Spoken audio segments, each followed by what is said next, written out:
আপনাদের মধ্যে অনেকে আছেন যারা কিন্তু ফেসবুকের জন্ম তারিখ পরিবর্তন করতে চাচ্ছেন, কিন্তু কিভাবে সেটি পরিবর্তন করতে হয় সেটি আপনি জানেন না। তো এই ভিডিওতে আমি আপনাদের দেখাবো কিভাবে আপনি ফেসবুকের জন্ম তারিখ পরিবর্তন করবেন। তো চলুন শুরু করা যাক। তার আগে বলে রাখি, এই প্রয়োজনীয় ভিডিওটি হারিয়ে যাওয়ার আগে অবশ্যই আপনি শেয়ার করে রাখুন, এবং আমার ফেসবুকের পেজটাকে এখনো যারা ফলো দিয়ে রাখেন তারা এখনই ফলো দিয়ে রাখুন। তো চলুন শুরু করা যাক। তো প্রথমে আপনি আপনার ফেসবুকে আসবেন, দেন এই যে কর্নারে এই আইকনে ক্লিক করবেন। এখানে ক্লিক দেওয়ার পর একটু নিচের দিকে আসবেন, এখানে দেখুন লেখা আছে সি ইউর অ্যাবাউট ইনফো, এখানে ক্লিক করবেন। নিচের দিকে আসার পর এখানে দেখবেন লেখা আছে আপনার জন্ম তারিখ, এখানে আপনি এই যে একটি কলম আইকন আছে এখানে আপনি ক্লিক করবেন। আমি ক্লিক করলাম। ক্লিক করার পর আপনাকে এমন একটি পেজ শো করবে। তো এখানে দেখুন লেখা আছে অ্যাকাউন্ট সেন্টার, এখানে ক্লিক করবেন। আমি ক্লিক করলাম। অ্যাকাউন্ট সেন্টারে ক্লিক দেওয়ার পর আপনাকে কিন্তু এমন একটি পেজে নিয়ে আসবে। তো এখানে দেখুন এই যে লেখা আছে বার্থডে, এখানে আপনি ক্লিক করবেন।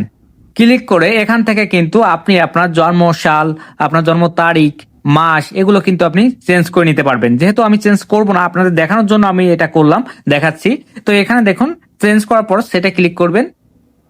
সেটা ক্লিক দিয়ে এখানে আপনি সেভ করবেন। যেহেতু আমি এখানে চেঞ্জ করতেছি না, তাই এখানে সেভটা আমাকে সম্পূর্ণভাবে দেখাচ্ছে না। তো এভাবে কিন্তু আপনারা জন্ম তারিখ পরিবর্তন করতে পারবেন। অবশ্যই প্রয়োজনীয় ভিডিওটি আপনি শেয়ার করে রেখে দিন। ধন্যবাদ।